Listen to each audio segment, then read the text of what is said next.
Hey guys, welcome to part 2 of redoing the front flower beds. So I had work yesterday and my plan was for me to come home last night or today and go get more soil and the mulch and redo those next 2 flower beds. Well, yesterday I get home from work around 8 p.m.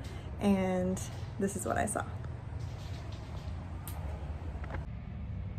My husband did it himself.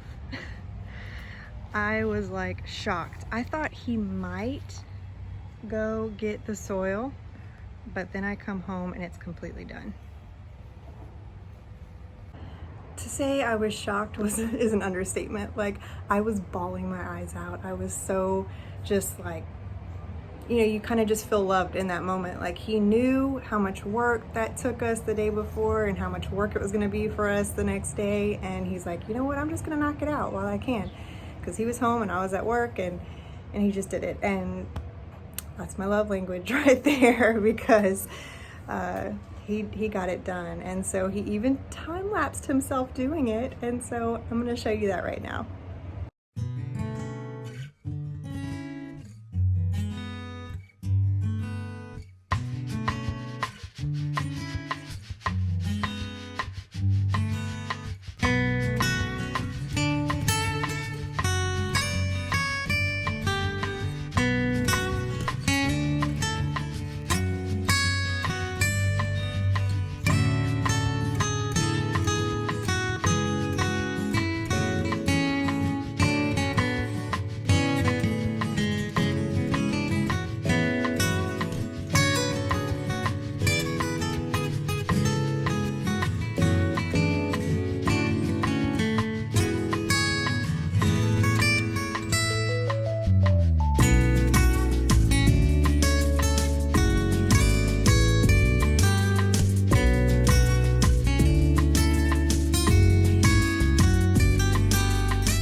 So awesome.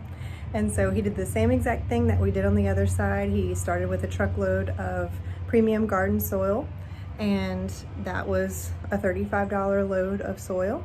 And he put that down on around that front tree and around that back flower bed area.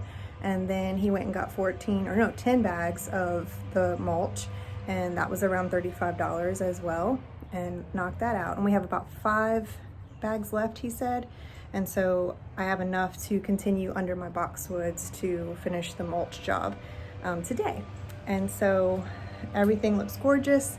And right now I'm currently going around my potted plants in the back and all the plants that I had pulled out of my tropical bed to see what I have that would work in these 2 beds, 3 beds really. I have one bed that gets a lot of sun for probably 3 hours of the day. Because of these trees, we have a big opening right here, and the sun passes from there this way, and so it's actually behind the house right now though, because in the fall it's a little bit more tilted back. So in the summer it comes directly over, but in the winter it's more behind the house, but it's still shooting through and giving that direct sun on this bed. So again, that's only going to be about 3 hours of the day. Now over here we only have dappled sun, and most of this is shaded until in a couple, maybe one more hour, the sun will be further over and shining more on this spot. So this spot probably gets 1 to maybe 2 hours of sun. This spot is always pretty much dappled. It might get some direct, but not for very long. So I'm considering this bed part sun, this bed shade, and this is about part shade. So all that to say, I have to really pick my plants wisely. That's why I've been looking towards hostas. Wandering Jew does perfectly fine in the shade. And the plants that I already have up here are all pretty much part sun plants. I have my pots full of coleus, and this does get some direct sun, and begonias. These are hydrangeas, 2 hydrangeas here, and then our alocasia.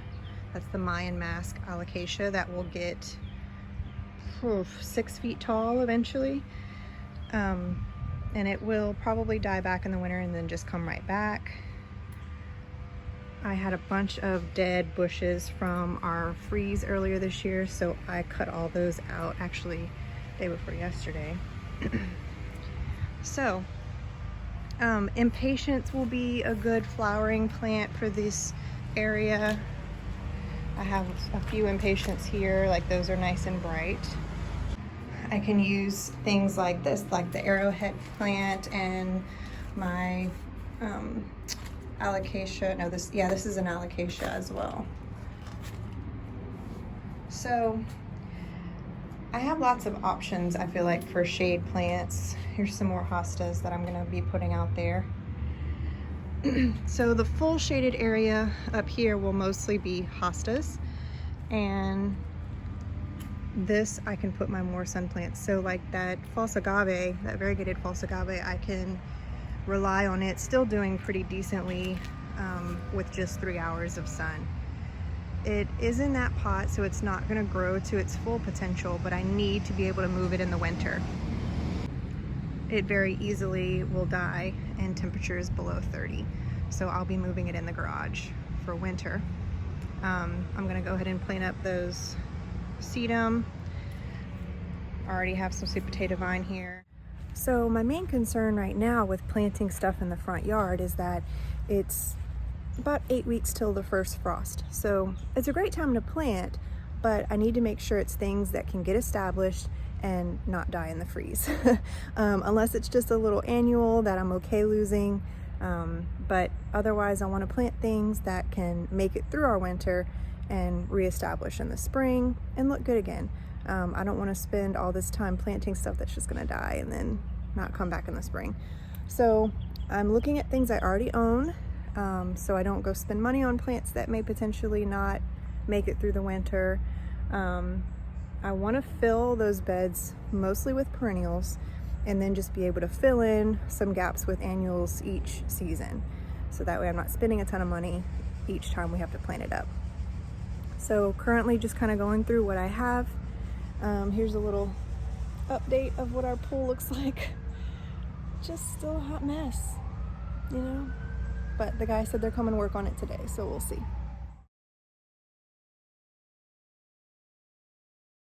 Just wanted to show you, so I'm going to plant this Nandina, this dwarf Nandina, that has a pretty decent sized root ball. Now ideally you want to plant your larger things maybe even before you do the cardboard, but I had no idea what I wanted to put in here. So this is what you're going to run into, sorry for the shadows, whenever you're trying to plant something a little bit bigger. So I pushed my mulch to the side, and then you always want to have like a bucket or a pot to put the dirt that you scoop out into the pot, so that way you're not just putting it on the side on top of your mulch that you're needing to push back over. The more soil you have in your mulch, the higher chance of weeds, so we want to limit that. So then you're going to hit your cardboard layer, so you're going to need to use your box cutter and cut out a hole the size of what you're going to need to dig down. And so that's just kind of what I'm doing now. And then you're gonna reach your grass layer. Kind of see some grass down there. So you're just gonna dig straight into that and plant it up, and then cover with the soil that you put in your pot, and then cover the mulch.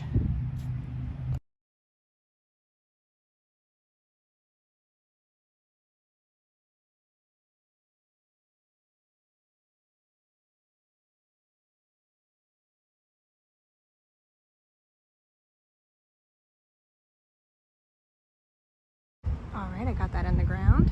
It's actually even kind of hard to see in this bright sun, but the contrast of the dark Nandina leaves next to this variegated false agave is going to be so pretty as it gets a little bit bigger. All right, now I'm going to plant these sedum.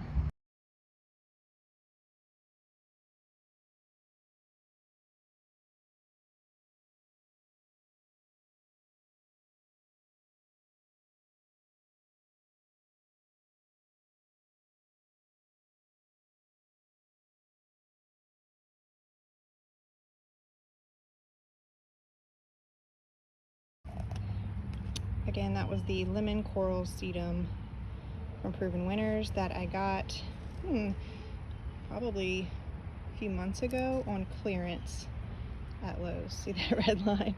So this was only $2.50 per pot, which is a great price for a Proven Winner plant. Anytime I'm at Lowe's and I spot a white Proven Winners pot, I'm like, yes, clearance. The reason I'm so pro Proven Winner plants is because they're literally proven winners, as in they have been tested and trialed and tested and trialed in lots of different environments, and they have proven to be successful in lots of different circumstances. And so every Proven Winners plant pretty much that I've planted has done great. Like, I can rely on it, and it grows exponentially bigger than a lot of the other plants.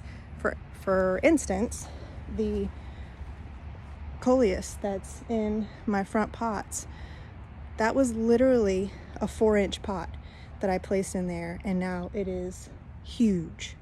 One 4-inch pot turned into that. So you can't really beat it, and it's just so reliable. So if you can get your hands on that, go for it. But sedum in and of itself is a great plant. It will grow and continue to cover that area. It's a great ground cover. I plan to use a lot of it out back by my rocks by the pool. It's a great plant for that. So there's lots of different varieties of sedum, but that lemon coral one is so just lime colored and bright and really just like takes your eye. So I like that a lot. Okay, next up I'm going to be planting 2 different hostas. The first is a Proven Winners Shadowland Empress Woo. This bad boy gets 3 to 4 feet tall, and it says to space it minimum of 60 inches, maximum of 72. So this thing gets massive. It is the largest known hosta available. It's going to be one of the biggest plants I've planted, I think. So this is going to go right here. So if you can imagine it, it will take up most of this area, and around it, or in kind of like, I might probably put 1, 2, 3, or I might do 1, 2, 3. I have 3 of these. This is the Shadowland Coast to Coast variety, and it gets about 30 inches tall and about 36 inches wide. So both of these are hardy down to about -35. This one's -40. They're zones 3 through 9. So we're in zone 9A here, and that means these should do really well. I would just want to make sure that they are in a shade spot for the most part, especially for our hot summers. And this should be a really good spot. Like I said, it probably only gets about 1 to 2 hours of sun a day, and so I think that's fine. It should do great here.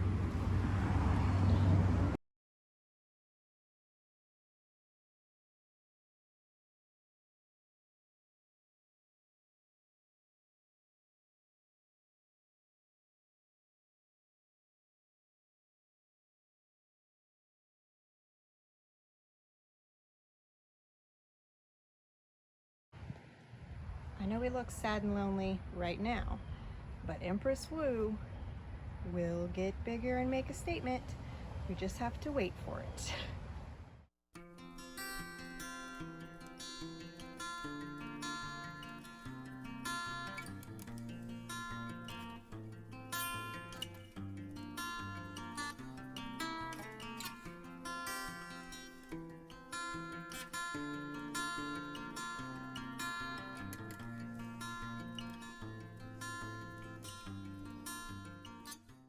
Okay, so I decided to go ahead and put the coast to coast ones in this front bed. So they're just kind of in a three-part drift here, and they will get about 36 inches wide. So they'll fill out this whole area really nicely. And then if I wanted, you know, I could pop in annuals around the sides. We'll just kind of have to see how they grow.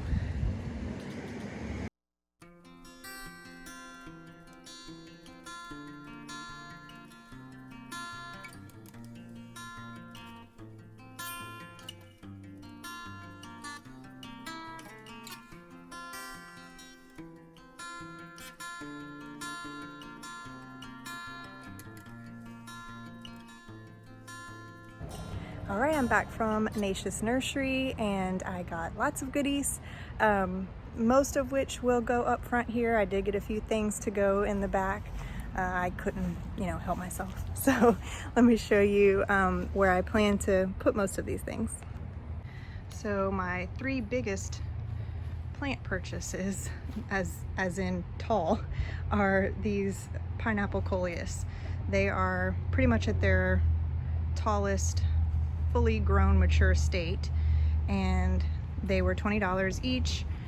And I decided to go ahead and get these mainly because they're so stunning, and as soon as you see these you just have to stop and look because they're gorgeous. And I was just so sick of seeing this poor spot be colorless, and so I think these would be stunning right here as kind of a border. So I'll space them out a little bit better, and I do actually plan on keeping them in pots, and then I'll plant something medium size in front of it to kind of cover up the pots, because coleus are not winter hardy here in 9A. So what I plan to do is I will prune them down when it's getting cold and bring them in the garage, or cover them. If I plan to cover them, I might try to get them in the ground, but this whole area is so full of roots, which is why I have not planted anything before, because it is so hard to dig into this soil. It's completely root bound from all the bushes and azaleas, etc. So really having a potted plants here is the way to go anyway. So I just need to find a nice 3 matching pots to go there. And then I got 3 airplane plants that were on sale for $8 each, and so I plan to put those there in a nice triangle shape. And you'll see that pattern kind of repeated, 3s, odd numbers, just to kind of give like swashes of things. That's probably not the right term for that. So I have my triangle of the hostas here. I went ahead and just placed these pots here. I do think that's where they'll end up going. I plan to try to find another Patriot hosta to put right here. This one is called Christmas tree hosta, and it gets pretty big. So I need to kind of prune that up a little bit, but it'll be like a bigger statement plant back there, and then the 2 Patriots right here. And then I got 2 18 packs of yellow pansies, and I did a nice wave here and a wave of them there. So I've just placed them, and I just kind of spaced them out catty corner to each other. Hopefully they get enough sun to bloom a decent amount. They say sun to part sun, so here's to hoping. But either way, they'll look nice. Then I also bought this variegated lantana, It has really pretty variegation on the leaves, and it is just a yellow blooming variety. So if you haven't noticed, I'm kind of going for a yellow theme up here. I will bring in some other colors based on the season. So I think for October into November, I will bring in some oranges, and in the way of, I'll maybe throw some pumpkins out here, figure out some other plants that can take some shade with orange, and then transition into like deep reds, all for fall, and then eventually into reds and greens for winter, which should be relatively easy with all the green already. And then I will find some reds, so probably poinsettias and such. So we'll figure that out together.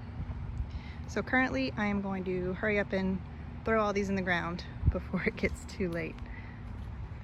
Real quick, I also wanted to show you what I got for the back. This is a giant bromeliad that will turn orange in the summer. It's huge. There are 2 in here. It's got a little pup right here. Oh, 3. Next, another little pup right there. So I'll put a picture of what this will eventually look like in full sun by the pool. Then I found a couple little baby red bananas for 11 bucks. And this berry lantana was also on sale for $11.99. This is Proven Winners Bandana Cherry Lantana. Love that color, very tropical. That'll go good by the pool. And then I got my sister-in-law a false variegated agave because hers died in the freeze earlier this year. This was only $17.99, guys. That's a steal. And I don't know if it's just because it's more of a baby, but it's still a decent size. So if you live anywhere near Houston, hit up Natius Nursery to get yourself one of these buttes. Then I got 3 of these gorgeous stone crops. These are called the Sun Sparkler Dazzleberry. Look at those flowers that they're gonna put off eventually. So these are full sun, and what's awesome about stone crop and sedum is that it can go all the way down to -40 degrees. That is unheard of. And then I have more sedum. This one's called Old Man Bones because it literally looks like little bones. So stinking cute. Also good down to the negatives. So this one was 12 and this one was 16. Okay, just kidding. I actually need to get ready for a meeting at church. So stay tuned for part 3, hopefully coming within the week. Have a great day, guys.